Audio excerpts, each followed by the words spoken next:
Merhaba arkadaşlar, kanalıma hoş geldiniz. Bu videomda sizlere görmüş olduğunuz bu güzel paspas çalışmasının nasıl yapıldığını anlatmak ve paylaşmak istiyorum. Umarım sever ve beğenirsiniz arkadaşlarım. Dokusu biraz kalın olan bir paspasımız olacak bittiği zaman. Şöyle ki kalın bir halı kaydırmaz kullandım. Normalde bu tarafı üstte geliyor ama biz bunu alta çevireceğiz arkadaşlar. Alta getireceğiz ve arkası bu şekilde gözüküyor bakın. Ve kaymasına engel olacaktır paspasımızın. Şimdi şöyle tığ işi olarak yaptım. Tığ numarası hiç önemli değil. Deliklerden rahat geçmesi ve ipinizi tutması önemli arkadaşlarım. İp olarak da dilediğiniz ipi kullanabilirsiniz. Ben şöyle Nakon'un batik bir ipini kullanarak yaptım arkadaşlar. İlla ki bu şart değil yani. Böyle ucuz olan yün şeylerden, patik iplerinden, lif iplerinden rahatlıkla yapabilirsiniz bu çalışmayı. Ben sadece sizlere fikir amaçlı bu şekilde paylaşımlar da bulunmak istiyorum. Bakın görüntüsü gayet kolay oldu, güzel oldu. Ters sık iğne tekniği kullandım arkadaşlar bu defa. Şu alt kısmına şöyle gördüğünüz gibi çevirdim. Şimdi buradan başlayalım. Hemen biraz şundan yapıp daha sonra buradaki yerini sizlere göstereceğim arkadaşlar elimden geldiğince. Şimdi ipimizi alıyoruz ve bu köşeden önce saralım bir miktar. Onu da göstermiş olalım arkadaşlarım. Şöyle giriş yaptım. Halı kaydırmazlar sağlam arkadaşlar. Neredeyse her videomda bunu söylüyorum ama halı kaydırmazlar gerçekten sağlam. İçiniz rahat olsun. Rahatlıkla yapın, kullanın arkadaşlarım. Böyle bir tane burada atladık. Atlamayacağız arkadaşlarım bunu. Hemen yanındakinden alarak devam edeceğiz. Biraz sıkı olsun ve güzel dursun diye. Ben şimdi nasıl yaptıysam diğer tarafı ne uyguladıysam aynısını sizlere de burada anlatmaya çalışıyorum arkadaşlarım. Şu şekilde her bir delikten giriş yapıyoruz ve diğer tarafa geçiyoruz.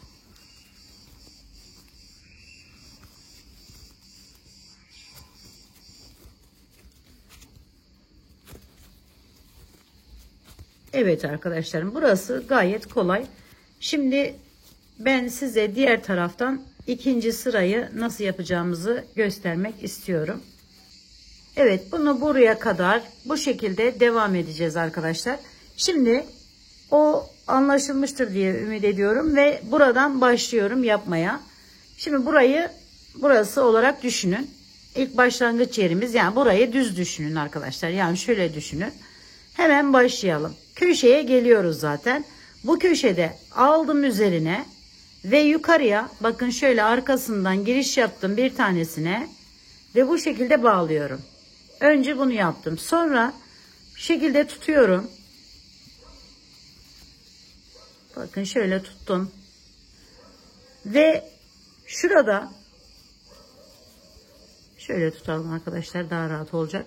Ters sık iğne, ters çakma sık iğne tekniğini kullanacağımız için şu şekilde tuttum. Bakın. Hemen giriş yapıyorum. Bakın bu şekilde. Alıyorum, yukarıya doğru çekiyorum ve bağlıyorum. Sonra üzerine alıyorum. Yukarıdan arkadaşlar bir tanesini atlıyorum. Az önce atladığımız yere yaptık. Bakın arada birer tane boşluk var. Şu şekilde tuttum. Bir tanesini atladım. Hemen üçüncüden bakın 1, 2, üçüncüden giriş yapıyorum. Şu şekilde çekiyorum ve bağlıyorum. Sonra tekrar üzerine alıyorum. Bu boşluk olan yerime arkadaşlarım şöyle göstereyim sizlere yakından. Buradan giriş yapıp buradan çıkartıyorum. Çektim ve bağlıyorum. Üzerine tekrar alıp bakın şöyle yakından göstereyim ki iyice anlaşılsın. Şöyle bakın 1, 2, 3 giriş yapıyorum. Ve üçünü birlikte alıyorum. Buraya yine aynı şekilde bakın giriş yaptım. Boşluktan çıkardım. Ve devam ediyorum bu şekilde.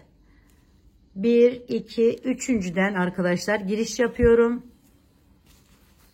ve bağlıyorum. Tek renk iple de yapabilirsiniz. Böyle batik ipler de kullanabilirsiniz arkadaşlar. Bu şekilde devam ediyor. Şimdi sona geldik arkadaşlar. Bakın bu şekilde görünüyor. Sona geldiğimizde üzerine alıyorum. Yine bakın o son yerime de bu şekilde yapıyorum. Sonra buradan giriş yapıyorum bu şekilde. Bunu alıyorum. Ve tekrar üzerine alıp bir de buraya arkadaşlar bakın geri döndüm. Bir de oraya bir daha kenar yapmamak için. Bakın şöyle kenar yapmamıza gerek kalmasın diye. Şimdi şöyle bir görüntü olacak. Sonra bunu geliyorum yine bu giriş yaptığım yerden alıp şöyle kaydırma ile bağlıyorum. Bakın buralardaki olduğu gibi. Şimdi üzerine alıyorum, geri döneceğim. Şu şekilde giriş yaptım kenardan ve bunu bağlıyorum önce. Sonra üzerine alıyorum. Bakın şu aradaki boşluğumdan giriş yaptım. Oradan da alıp aynı şekilde yukarıdan bir atlayıp 1, 2, üçüncüden giriş yapıp bu şekilde devam ediyoruz. Şöyle aldık.